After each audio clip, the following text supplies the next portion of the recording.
ದೇಶದಲ್ಲಿ ಅರ್ಥ ಸಚಿವರಾಗಿ ಪ್ರಧಾನಮಂತ್ರಿಯಾಗಿ ಕೆಲಸ ಮಾಡಿದ ಹಿರಿಯ ಮುತ್ಸದ್ದಿ ರಾಜಕಾರಣಿ ಅಂತ ಹೇಳಿದ್ರೆ ತಪ್ಪಾಗುತ್ತೆ. ಅರ್ಥಶಾಸ್ತ್ರಜ್ಞ ಮಾಜಿ ಪ್ರಧಾನಿ ಶ್ರೀ ಮನಮೋಹನ್ ಸಿಂಗ್ ಅವರು ನಮ್ಮನ್ನು ಅಗಲಿದ್ದಾರೆ. ಭಾರತದ ಅರ್ಥವ್ಯವಸ್ಥೆಯನ್ನು ಹಳಿಗೆ ತರೋದ್ರೊಳಗಡೆ ಅವ್ರು ತೆಗೆದುಕೊಂಡಂಥ ಪಿ ವಿ ನರಸಿಂಹರಾವ್ ಅವರ ಜೊತೆಯಲ್ಲಿ ಅವ್ರು ತೆಗೆದುಕೊಂಡಂಥ ಆರ್ಥಿಕ ನೀತಿಯೂ ಕೂಡ ಒಂದು ಕಾರಣ ಅನ್ನೋದು ನಾವೆಲ್ಲರೂ ಒಪ್ಪಲೇಬೇಕಾದಂಥ ಸಂಗತಿ. ಹತ್ತತ್ರ 6 ದಶಕಗಳಿಗೂ ಹೆಚ್ಚು ಕಾಲ ನಾವು ರಷ್ಯಾ ಮಾದರಿಯನ್ನು ತಲೆಯಲ್ಲಿ ಇಟ್ಕೊಂಡು ನಮ್ಮ ದೇಶದ ಅರ್ಥವ್ಯವಸ್ಥೆಯನ್ನು ಸೋಷಿಯಲಿಸ್ಟ್ ಮತ್ತು ಕಮ್ಯುನಿಸ್ಟ್ ಮಾದರಿಯಲ್ಲಿ ಕಟ್ಟೋ ಪ್ರಯತ್ನ ಮಾಡಿದ್ವಿ. ಆದರೆ ಅದು ವಿಫಲ ಆಗ್ತಾ ಇದೆ ಅಂತ ಅನುಭವಕ್ಕೆ ಬಂದ ನಂತರ ಮುಕ್ತ ಆರ್ಥಿಕ ವ್ಯವಸ್ಥೆಯ ಕಡೆಗೆ ಭಾರತ ಹೊರಳೋದಕ್ಕೆ ಇವರು ಕೂಡ ಒಬ್ಬರು ಪ್ರಮುಖ ಕಾರಣ ಅಂತ ಮನಮೋಹನ್ ಸಿಂಗ್ ಅವರು ವಯೋಸಹಜವಾಗಿ ಅವರು ನಮ್ಮನ್ನು ಅಗಲಿದ್ದಾರೆ. ಅವರ ಆತ್ಮಕ್ಕೆ ಸದ್ಗತಿಯನ್ನು ಕೊಡಲಿ ಅಂತ ಭಗವಂತನಲ್ಲಿ ಪ್ರಾರ್ಥಿಸ್ತೇನೆ ಮತ್ತು ಅವ್ರ ಕುಟುಂಬಕ್ಕೆ ದುಃಖಪಡಿಸುವಂಥ ಶಕ್ತಿಯನ್ನು ನೀಡಲಿ. ಹುಟ್ಟಿದ ಮನುಷ್ಯ ಒಂದು ದಿವಸ ಹೋಗಲೇಬೇಕು. ಅವರ ಕರ್ತವ್ಯವನ್ನು ಮಾಡಿ ಹೋಗಿದ್ದಾರೆ. ಉಳಿದೆಲ್ಲ ಸಂಗತಿಗಳು ಈಗ ಪ್ರತಿಯೊಬ್ಬ ಮನುಷ್ಯನಿಗೂ ಪ್ಲಸ್ಸು ಮೈನಸ್ಸು ಇದ್ದೇ ಇರ್ತವೆ. ಇಂಥ ಸಂದರ್ಭಗಳಲ್ಲಿ ಒಳ್ಳೆಯದನ್ನಷ್ಟೇ ನೆನಪಿಸ್ಕೊಳ್ಬೇಕು.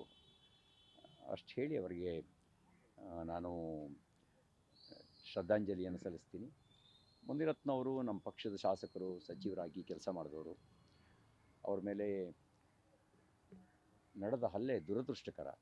ನೋಡಿ, ಪ್ರಜಾಪ್ರಭುತ್ವ ವ್ಯವಸ್ಥೆಯಲ್ಲಿ ನಮಗಿರೋದು ಕಾನೂನಿನ ಮಾರ್ಗ. ಯಾರೋ ತಪ್ಪು ಮಾಡಿದ್ರು ಅಂತ ಹೇಳಿದ್ರೆ ಆ ತಪ್ಪನ್ನು ಕಾನೂನಿನ ಮೂಲಕ ಎದುರಿಸಬೇಕು. ಇವರು ಪ್ರಜಾಪ್ರಭುತ್ವದಲ್ಲಿ ಆಯ್ಕೆಯಾಗಿರ್ತಕ್ಕಂಥ ಒಬ್ಬ ಶಾಸಕ, ಮಂತ್ರಿಯಾಗಿ ಕೆಲಸ ಮಾಡಿದವರು. ಅವ್ರ ಮೇಲೆ ಹಲ್ಲೆ ನಡೆಸೋದು ಅದು ಪ್ರಜಾಪ್ರಭುತ್ವದ ಮಾದರಿ ಅಲ್ಲ. ಅದು ಎಂಥ ಸಂದರ್ಭದಲ್ಲಿ ಗಾಂಧೀಜಿಯವರು ಬೆಳಗಾವಿ ಅಧಿವೇಶನದ ನೇತೃತ್ವ ವಹಿಸಿ 100 ವರ್ಷದ ಆಚರಣೆಯಲ್ಲಿದ್ದೀವಿ ನಾವು. 1924ರಲ್ಲಿ ಅವರು ಡಿಸೆಂಬರ್ 26 ಮತ್ತು 27 ಬೆಳಗಾವಿಯಲ್ಲಿ ನಡೆದಂಥ ಕಾಂಗ್ರೆಸ್ ಅಧಿವೇಶನದ ಅಧ್ಯಕ್ಷತೆ ವಹಿಸಿ ನಡೆಸಿದಂಥ ಮೊದಲ ಮತ್ತು ಕೊನೆಯ ಅಧಿವೇಶನ. ಗಾಂಧಿಗಿರಿನ ನೆನೆಸ್ಕೊಳ್ಳೋ ಕಾಲದಲ್ಲಿ ಕರ್ನಾಟಕದಲ್ಲಿ ದಾದಾಗಿರಿ ನಡೀತಾ ಇದೆ. ಗಾಂಧಿ ರಾಜ್ಯ ಕಟ್ತೀವಿ ಅಂತ ಬಾಯಲ್ಲಿ ಹೇಳ್ತಾರೆ, ಗುಂಡ ರಾಜ್ಯ ಮಾಡಲಿಕ್ಕೆ ಹೊರಟಿದ್ದಾರೆ.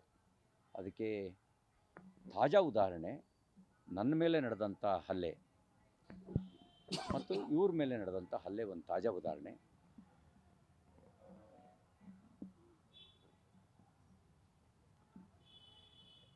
ಈ ಗುಂಡಾಗಿರಿ ಭಾಳ ಕಾಲ ನಡೆಯಲ್ಲ. ಅವರಿಗೆ ಮಾತಾಡಿಸಿ ಅವರ ಆರೋಗ್ಯ ವಿಚಾರಿಸೋಣ ಅಂತ ಬಂದಿದ್ದೆ. ಆಮೇಲೆ ನಿಧಾನಕ್ಕೆ ಸಂಗತಿ ಮಾತಾಡ್ತೀನಿ. ಇಲಾಖೆ ಅಥವಾ ಏನಾದರೂ ಕೇಂದ್ರದ ನಾಯಕರ ಭೇಟಿಗೆ ಸಂಬಂಧಪಟ್ಟಂತೆ ಚರ್ಚೆ ಮಾಡಿದರೆ ಏನಾದರೂ ಇಬ್ರು ಕೂಡ ಈಗ ಹೆಚ್ಚು ಕಡಿಮೆ ಒಂದೇ ದೋಣಿಯಲ್ಲಿ ಇರ್ತಕ್ಕಂಥವ್ರು. ಈಗ ಸರ್, ನಿಮ್ಮನ್ನ ನಡೆಸ್ಕೊಂಡಂತ ರೀತಿ ಜೊತೆಗೆ ಶಾಸಕರ ಮೇಲೆ ಆಗಿರುವಂತ ಹಲ್ಲೆ ಎರಡೂ ನೋಡಿದ್ರೆ ತಾವಿಬ್ರು ಭೇಟಿ ಮಾಡಿರೋದು ಅಲ್ಲ, ಅಧಿಕಾರದ ದುರುಪಯೋಗ ಮಾಡ್ಕೊಂಡಿದೆ ಅನ್ನೋದು ಅಂಗೈ ಹುಣ್ಣಿನಷ್ಟು ಸ್ಪಷ್ಟ. ಈಗ ನೋಡಿ, ಈಗ FSL ರಿಪೋರ್ಟು ಅಂತ ಹೇಳ್ತಾರೆ. ನನ್ನ ಬಂಧನದ ಹಿಂದ್ಗಡೆ ಯಾವ ರಿಪೋರ್ಟ್ ಇತ್ತು? ಈಗ ಹೇಳ್ತಾರೆ ಅದು ಪ್ರೈಮಾ ಫೇಸಿ ವಿಧಾನ ಪರಿಷತ್ ಸಭಾಂಗಣದಿಂದ ಇರೋದರಿಂದಾಗಿ ನಾವು ಕೇಸ್ ಮಾಡಿದ್ದೇ ತಪ್ಪು ಅಂತ ಹೇಳ್ತಾರೆ. ಆದರೆ ಬಂಧಿಸಿದ್ದು ಯಾವ ಹಿನ್ನೆಲೆಯಲ್ಲಿ?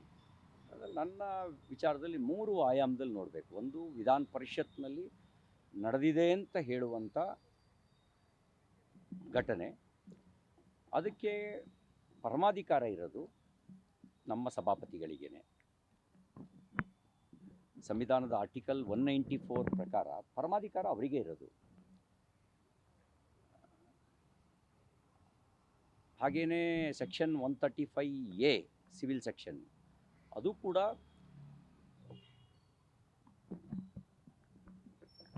ಆ ಪರಮಾಧಿಕಾರವನ್ನು ಸ್ಪಷ್ಟಪಡಿಸುತ್ತೆ. ಅಲ್ಲೂ ಕಾನೂನಿನ ದುರುಪಯೋಗ ಆಯಿತು. ಸಭಾಪತಿಗಳು ರೂಲಿಂಗ್ ಕೊಟ್ಟ ಮೇಲೆ ಅಕಸ್ಮಾತ್ ಸಾಕ್ಷ್ಯಾಧಾರಗಳಿದ್ದರೆ ಸಾಕ್ಷ್ಯಾಧಾರಗಳನ್ನು ಕೊಡಬೇಕಾಗಿರೋ ಜಾಗ ಸಭಾಪತಿಗಳು, ಆಮೇಲೆ ಅವ್ರು ಯಾವ ನಿರ್ಣಯ ತಗೊಳ್ತಾರೆ ಅದು ಅವ್ರಿಗೆ ಬಿಟ್ಟಿದ್ದು. ಆದರೆ ಅದು ಯಾವುದೂ ಆಗಲಿಲ್ಲ.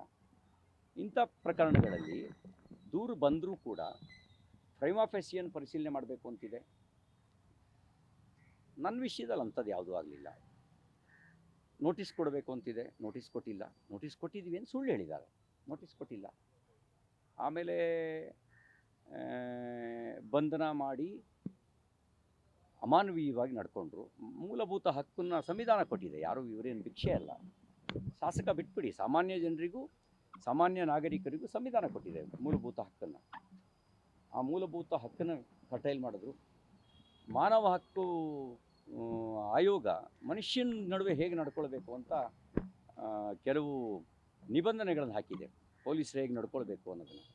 ಅದು ಕೂಡ ಗಮನ ಆಯಿತು. ನನ್ನ ವಿಷಯದಲ್ಲಿ ಇವೆಲ್ಲವೂ ತಪ್ಪಾಗಿದ್ದಾವೆ ಅವ್ರ ಕಡೆಯಿಂದ. ನಾನು ಹೋರಾಟದ ಹಿನ್ನೆಲೆಯಿಂದ ಬಂದವನು. ನನ್ನ ಜೀವನವೇ ಹೋರಾಟ. ನನ್ನ ಜೀವನದಲ್ಲಿ ಬೆನ್ನು ತೋರಿಸೋ ಅಭ್ಯಾಸನೇ ಇಲ್ಲ. ಎದೆ ಕೊಟ್ಟಿದ್ದೀನಿ, ಪೆಟ್ಟು ತಿಂದಿದ್ದೀನಿ, ಕೇಸ್ ಹಾಕ್ಸ್ಕೊಂಡಿದ್ದೀನಿ, ಜೈಲಿಗೆ ಹೋಗಿದ್ದೀನಿ. ಕೆಟ್ಟದ್ದನ್ನು ಮಾಡಿಲ್ಲ, ಕೆಟ್ಟದ್ದನ್ನು ಮಾಡೋದು ಇಲ್ಲ. ಆದರೆ ಬೆನ್ನು ತೋರಿಸಿ ಓಡೋಗಿ ಗೊತ್ತಿಲ್ಲ. ಯಾರ್ಯಾರು ತಪ್ಪು ಮಾಡಿದ್ದಾರೆ ಅವ್ರಿಗೆ ಶಿಕ್ಷೆ ಆಗಲೇಬೇಕು. ನಾವು ಯಾವುದೇ ರೂಪದಲ್ಲಾದರೂ ಅದು ಕಾನೂನು ಪ್ರಕಾರ ಶಿಕ್ಷೆ ಕೊಡಿಸೋದಕ್ಕೆ ಏನು ಬೇಕು ಪ್ರಯತ್ನ ಮಾಡೇ ಮಾಡ್ತೀವಿ. ಸರ್, ಇಬ್ಬರು ಕೂಡ ಮಾಜಿ ಸಚಿವರು, ಜನಪ್ರತಿನಿಧಿಗಳು, ಶಾಸಕರು. ಶಾಸಕರ ರಕ್ಷಣೆ ಇಲ್ಲ ಅಂದರೆ ಜನಸಾಮಾನ್ಯರ ಗತಿ ಏನು? ಗುಂಡಾಗಿರಿ ಎಷ್ಟು ದಿನ ನಡೆಯುತ್ತೆ ನೋಡೋಣ. ಬಹಳ ಕಾಲ ಗುಂಡಾಗಿರಿ ನಡೆಯಲ್ಲ. ಶ್ರೀಮತಿ ಇಂದಿರಾ ಗಾಂಧಿಯವರು ತುರ್ತು ಪರಿಸ್ಥಿತಿ ಹೇರಿ ಇಡೀ ವ್ಯವಸ್ಥೆಯನ್ನೇ ತನ್ನ ಕೈಯಲ್ಲಿ ತಗೊಂಡು ಸಂವಿಧಾನವನ್ನೇ ತನ್ನ ಕಾಲು ಕೆಳಗೆ ಹಾಕ್ಕೊಂಡು ಬುಡುಮೇಲು ಮಾಡಿ ಅಧಿಕಾರದ ದರ್ಪ ತೋರಿಸಿದ್ರು. What happened? ಎಲ್ಲದಕ್ಕೂ ಒಂದು ಕೊನೆ ಇದ್ದೇ ಇರುತ್ತೆ. ಧನ್ಯವಾದ. ಗ್ಯಾರಂಟಿ ನ್ಯೂಸ್, ಸುದ್ದಿ ಖಚಿತ, ನ್ಯಾಯ ನಿಶ್ಚಿತ.